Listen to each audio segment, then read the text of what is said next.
Praise the Lord. இன்றைக்கு daily dose of divine சேனல்ல லூக்கா 4ஆம் அதிகாரம் மற்றும் சங்கீதம் 48ஆம் அதிகாரமும் வாசிக்க கேட்போம்.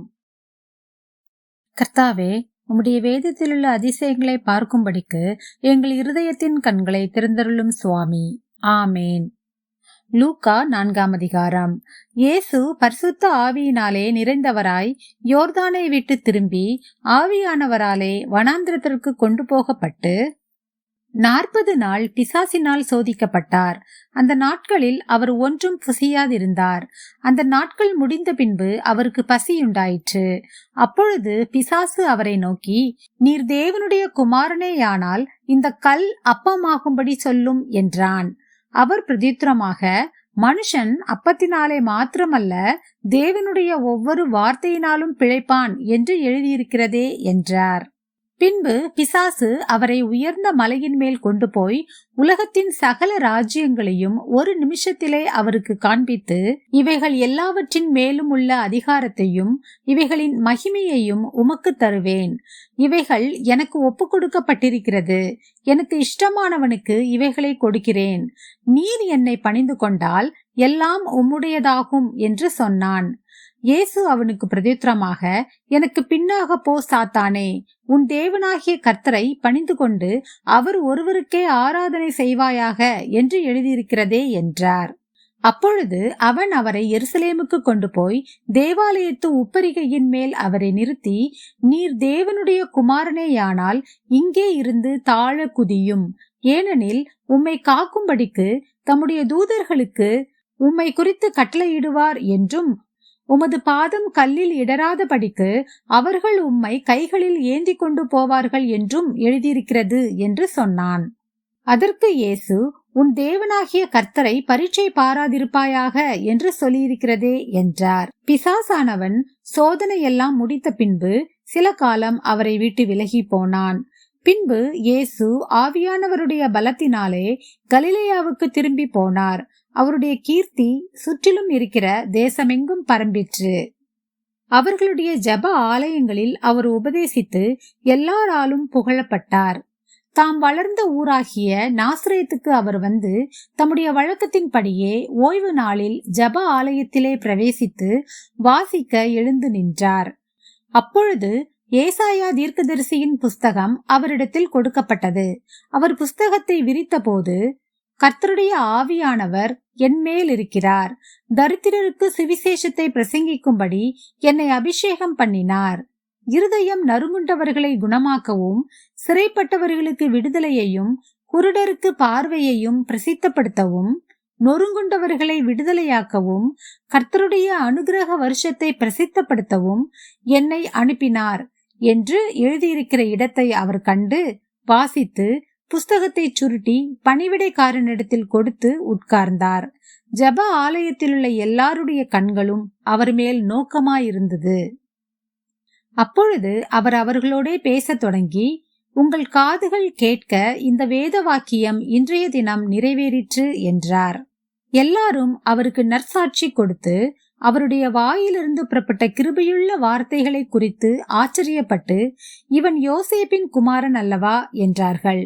அவர் அவர்களை நோக்கி, வைத்தியனே, உன்னைத்தானே குணமாக்கிக் கொள் என்கிற பழமொழியை சொல்லி, நாங்கள் கேள்விப்பட்டபடி கப்பர்நகும் ஊரில் உன்னால் செய்யப்பட்ட கிரியைகள் எவைகளோ அவைகளை உன் ஊராகிய இவ்விடத்திலும் செய் என்று நீங்கள் என்னுடன் சொல்லுவீர்கள் என்பது நிச்சயம். ஆனாலும் தீர்க்கதரிசி ஒருவனும் தன் ஊரிலே அங்கீகரிக்கப்பட மாட்டான் என்று மெய்யாகவே உங்களுக்கு சொல்லுகிறேன். அன்றியும் எலியாவின் நாட்களிலே 3 வருஷமும் 6 மாதமும் வானம் அடைப்பட்டு தேசமெங்கும் மிகுந்த பஞ்சம் உண்டாயிருந்த போது இஸ்ரவேலருக்குள் அநேகம் விதவைகள் இருந்தார்கள். ஆயினும் எலியா சீதோன் நாட்டிலுள்ள சரப்தா ஊரிலிருந்த ஒரு விதவையினிடத்திற்கு அனுப்பப்பட்டானே அல்லாமல் மற்றொருத்தியினிடத்திற்கும் அனுப்பப்படவில்லை. அல்லாமலும் எலிசா தீர்க்கதரிசியின் காலத்திலே இஸ்ரவேலருக்குள்ளே அநேகம் குஷ்டரோகிகள் இருந்தார்கள்.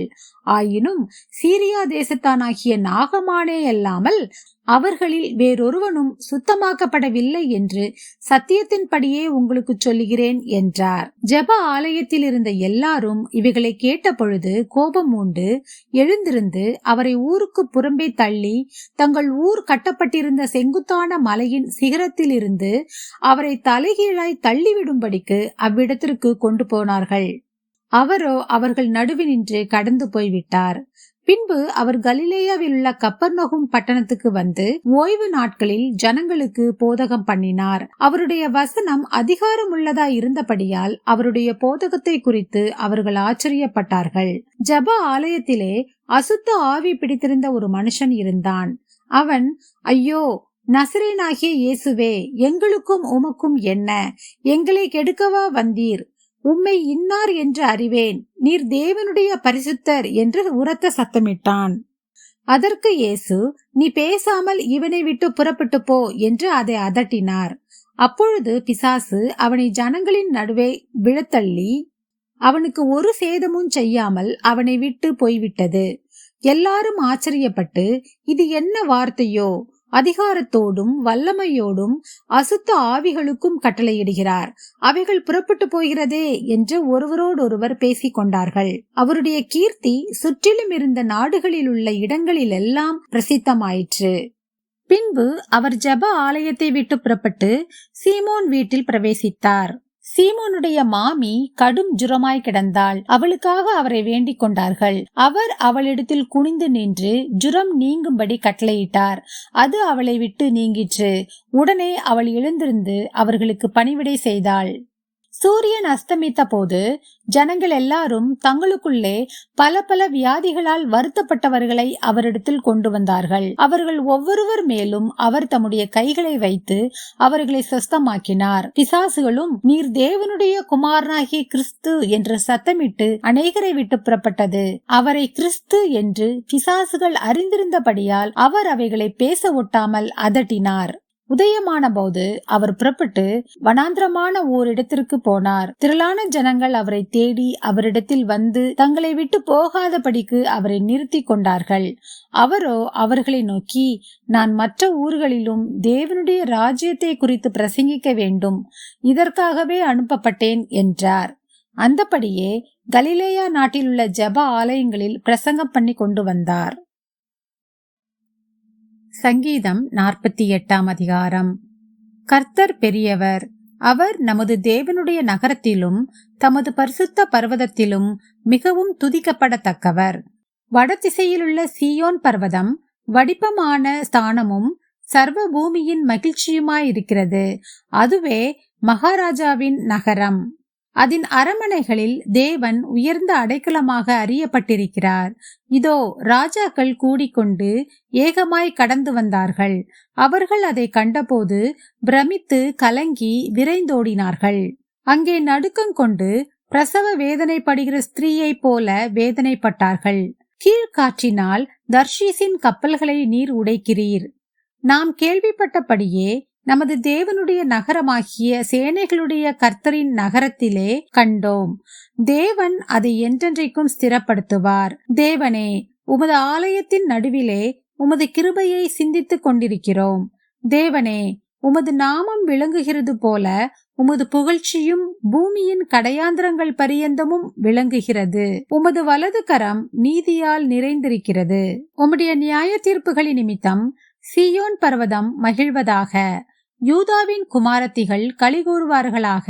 சீயோனை சுற்றி உலாவி அதன் கொத்தளங்களை எண்ணுங்கள். பின்வரும் சந்ததிக்கு நீங்கள் விவரிப்பதற்காக அதன் அலங்கத்தை கவனித்து அதன் அரமனைகளை உற்று பாருங்கள். இந்த தேவன் என்றென்றைக்கும் உள்ள சதா காலங்களிலும் நம்முடைய தேவன். மரண பரியந்தம் நம்மை நடத்துவார். ஆமேன். நாம் ஜெபிப்போம்.